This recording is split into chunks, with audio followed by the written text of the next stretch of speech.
Good morning बच्चों, my self Lokesh Joshi. और आज के टॉपिक में जो हमारा हिंदी मीडियम भौतिक विज्ञान की कक्षाओं का आज का जो मेरा टॉपिक है वह है गाउस के नियम का अनुप्रयोग। और गाउस के नियम के अनुप्रयोग में आज पहला जो अनुप्रयोग है उस पर हम चर्चा करेंगे। आइए जानते हैं पहले अनुप्रयोग के बारे में। तो पहले अनुप्रयोग का जो नाम है या जो टॉपिक है उस टॉपिक पर है किसी जो अनंत लंबाई के आवेशित तार के निकट वैद्युत क्षेत्र की तीव्रता। तो आइए हम देखते हैं किस प्रकार से वैद्युत क्षेत्र की तीव्रता का व्यंजक प्राप्त हो। तो जैसा कि हमारा टॉपिक है अनंत लंबाई का एक आवेशित तार है और जिस पर हमने वैद्युत क्षेत्र की तीव्रता को ज्ञात करना है। तो आइए कुछ चीज़ें और हैं, जानने योग्य चीज़ें हैं जिनको हम समझते हैं। तो सबसे पहले हमारे पास क्या दिया गया है, एक अनंत आवेशित जो है तार दिया गया है, ठीक है। और तार की जो लंबाई है वो अनंत है, लेकिन हम यहाँ पर L लंबाई का एक तार मान लेंगे और साथ में उस पर प्रवाहित होने वाला जो आवेश होगा वो Q होगा, ठीक है नहीं। और साथ ही इस पर रेखीय आवेश घनत्व, क्योंकि जो तार है वो रेखीय रूप में है तो रेखीय रूप पर रेखीय आवेश घनत्व जो है वो लैम्डा होगा। और इसी के साथ जो हमारा वैद्युत क्षेत्र की तीव्रता है वो E से डिनोट होता है तो E होगा, ठीक है। तो साथ में जो चीज़ें हैं ये तो इसको डिनोट करेंगे और कौन चीज़ किसको डिनोट करे, लेकिन यहाँ पर हमारा सबसे पहले जो मेन चीज़ है वो आएगा गाउस का नियम। गाउस का नियम, क्योंकि गाउस के नियम का ही अनुप्रयोग चल रहा है। और गाउस के नियम के अनुप्रयोग के साथ आपका जो टॉपिक है तो इसमें हम एक पृष्ठखंड या दो या तीन पृष्ठखंड, तीन से अधिक भी पृष्ठखंड डिनोट करेंगे तो छोटे छोटे पृष्ठखंडों को हम DS1, DS2, DS3 इस तरीके से डिनोट करेंगे। और उन पर बनने वाला जो वैद्युत क्षेत्र और पृष्ठखंड के बीच जो अविलंबवत या फिर एक ही दिशाओं में जो कोण बनेंगे, ठीक है नहीं, जो एंगल बनेंगे उन एंगल के साथ हम उसका वैद्युत फ्लक्स निकालेंगे और वैद्युत फ्लक्स के साथ ज्ञात करने के साथ संपूर्ण हम वैद्युत क्षेत्र की तीव्रता को ज्ञात करेंगे। तो आइए हम डेरिवेशन के फॉर्म में इस चीज़ को, सबसे पहले हमारा एक डायग्राम है।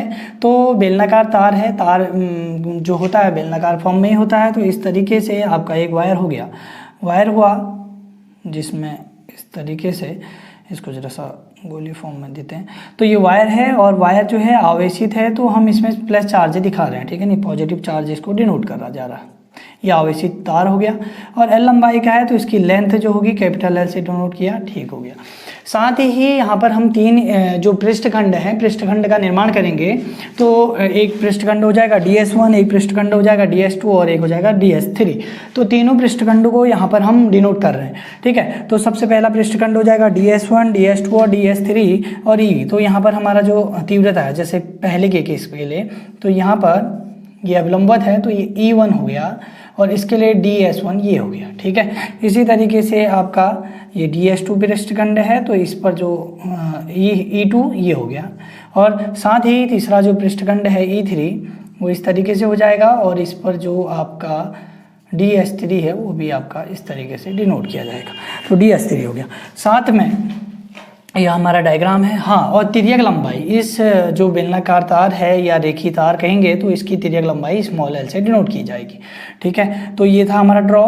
तो सबसे पहले हमको गाउस के नियम का ही या वैद्युत फ्लक्स का, जो वैद्युत फ्लक्स होता है उस नियम का यूज करने के साथ साथ हम इसको आगे बढ़ेंगे। तो सर्वप्रथम देखेंगे कि DS1 खंड के कारण वैद्युत फ्लक्स। तो DS1 खंड है तो हम लिखेंगे DS1 खंड के द्वारा या DS1 पृष्ठ द्वारा लिखते हैं। तो पृष्ठ द्वारा वैद्युत फ्लक्स, तो वैद्युत जो है फ्लक्स आपको प्राप्त हो।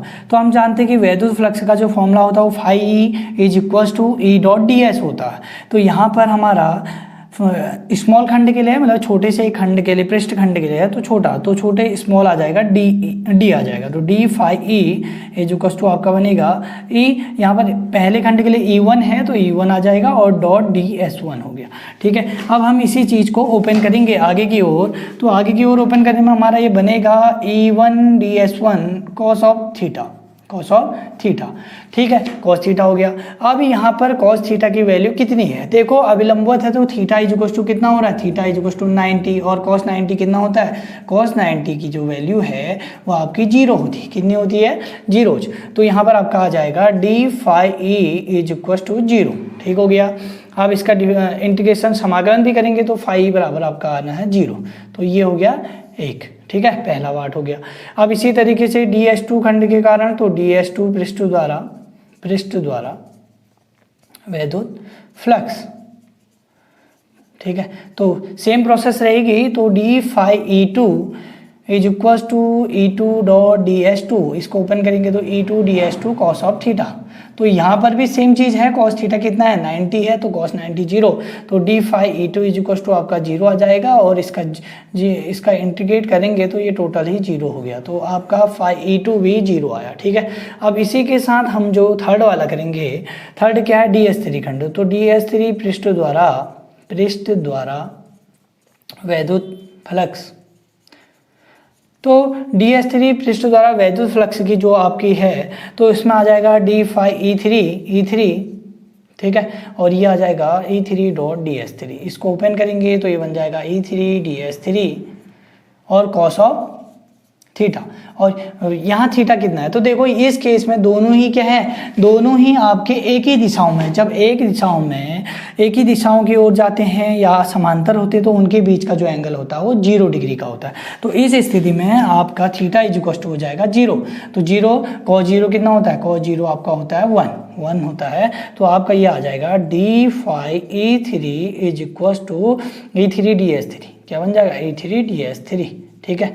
अब इसका समाकलन करेंगे तो d phi E3 जो है phi E3 हो जाएगा, और ये समाकलन ऑफ E3 DS3 हो जाएगा, ठीक है, और DS3 कन्वर्ट होगा phi E3 और ये बन जाएगा E3 कॉमन आ जाएगा और समाकलन ऑफ DS3। तो इस टर्म का वैल्यू, इसका जो मान होता है ये क्या है, एक बेलनाकार, मतलब कि बेलनाकार तार तो बेलनाकार ही होता है, तो इस पृष्ठ पर बेलनाकार शेप पर आपका पृष्ठीय क्षेत्रफल जो होता है वो 2 pi RL होता है। तो यहाँ पर तिर्यक लंबाई आएगी, ठीक है, तो ये हो जाएगा E3 और ये हो जाएगा 2 pi RL। तो हम क्या समझे, DS3 की वैल्यू आ गई 2 pi RL, ठीक है। ये जो है 2 pi RL है, तो इस चीज़ को जरा सा इधर दे देते हैं, ठीक है, ये 2 pi RL हो गया, इतने की वैल्यू हो गया। इसको अगर चाहें तो हम इधर भी डिनोट कर सकते हैं, तो ये हो गया, ठीक है, phi E3 की। तो आपका संपूर्ण पृष्ठ, अब संपूर्ण पृष्ठ का आएगा तो संपूर्ण पृष्ठ पर वैद्युत फ्लक्स, तो संपूर्ण पृष्ठ पर वैद्युत फ्लक्स जो है वो आपका कितना हो जाएगा, phi E is equal to phi E1 plus phi E2 plus phi E3, ठीक है नहीं, phi E3, और उसके साथ साथ हम क्या जानते हैं E1 E2 E3 तीनों क्या है E के बराबर, तो इसको अभी ले लेते हैं, 0 0 हो गया, 0 प्लस E3 2 pi RL, ठीक है। तो यहाँ पर आ जाएगा phi E is equal to E3 2 pi RL। हम जानते हैं, क्या जानते हैं, परंतु E1 E2 E3 किसके बराबर है, परंतु ये E के बराबर है, ठीक है, परंतु तो ये phi E is equal to final आएगा E डॉट या E multiply by 2 pi RL। तो इक्वेशन नंबर 1 आपका phi E is equal to phi जो आया वो कितने के इक्वल आया, तो आपका जो आया था वो आया था E 2 pi RL, E multiply by 2 pi RL, ये था equation number 1। Equation number 1 phi is equal to E dot 2 pi RL 1 हो गया, यहाँ तक आपको समझ में आया। इसके साथ हम आगे बढ़ेंगे, क्या बढ़ेंगे, क्योंकि ये गाउस के नियम का अनुप्रयोग है तो यहाँ पर गाउस के नियम का यूज किया जाएगा। तो गाउस के नियमानुसार लिखेंगे, तो गाउस के नियम से या प्रमेय से लिखो या नियमानुसार नियम से, तो आपका बन जाएगा phi E is equal to Q upon epsilon naught, और Q की वैल्यू हमने देखो तो रेखीय आवेश घनत्व होता है, यहाँ पर देखो रेखीय आवेश घनत्व लैम्डा, और लैम्डा जो होता है Q अपॉन किसके इक्वल होता है, Q अपॉन आपके L के, प्रति एकांक लंबाई पर दिया जाने वाला आवेश रेखीय आवेश घनत्व के इक्वल होता है। तो Q यहाँ पर दिस इम्प्लाई दैट Q की वैल्यू आ जाएगी आपकी लैम्डा इंटू L, तो यहाँ पर की वैल्यू आ जाएगी लैम्डा L, तो यहाँ पर लिखेंगे लैम्डा L और एप्सिलॉन नॉट, ये हो गया इक्वेशन नंबर 2। तो इक्वेशन 1 और 2 को जब हम साथ में कंबाइन करेंगे तो देखो क्या दिख रहा है कि phi 1 और phi E और phi वैल्यू, तो ये आ जाएगा E 2 pi RL, 1 और 2 की वैल्यू, तो समीकरण 1 व 2 से आपका ये कन्वर्ट हो जाएगा E 2 pi RL is equal to lambda L बट्टा एप्सिलॉन नॉट, ठीक है।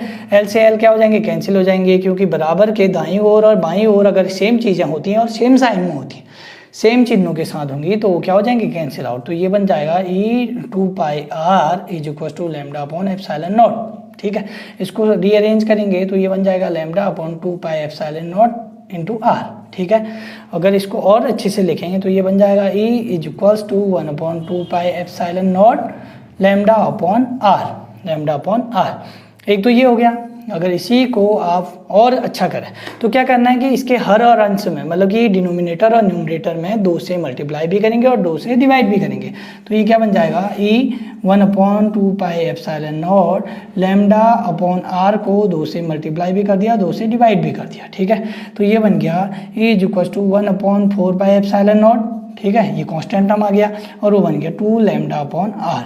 तो इस तरीके से आवेशित तार, अनंत लंबाई के आवेशित तार पर विद्युत क्षेत्र की तीव्रता 1/4π epsilon naught 2 lambda upon R. जैसा कि आज का जो टॉपिक था अनंत लंबाई पर या अनंत आवेशित लंबाई का एक तार था जिस पर हमने विद्युत क्षेत्र की तीव्रता ज्ञात करनी थी। तो आप लोगों को अगर वीडियो पसंद आया हो या आपको समझ में आया हो, अच्छा लगा हो, तो कृपया वीडियो को अधिक से अधिक मात्रा में लाइक भी करें, सब्सक्राइब भी करें। चैनल में अगर नए हैं तो चैनल को सब्सक्राइब जरूर करें। साथ ही अपने साथी, सहपाठी या जो अन्य लोग हैं जो आपको फिजिक्स के बेसिक चीज़ों को और अच्छे से सीखना चाहते हैं तो उन लोगों को भी ज़रूर शेयर करें। धन्यवाद।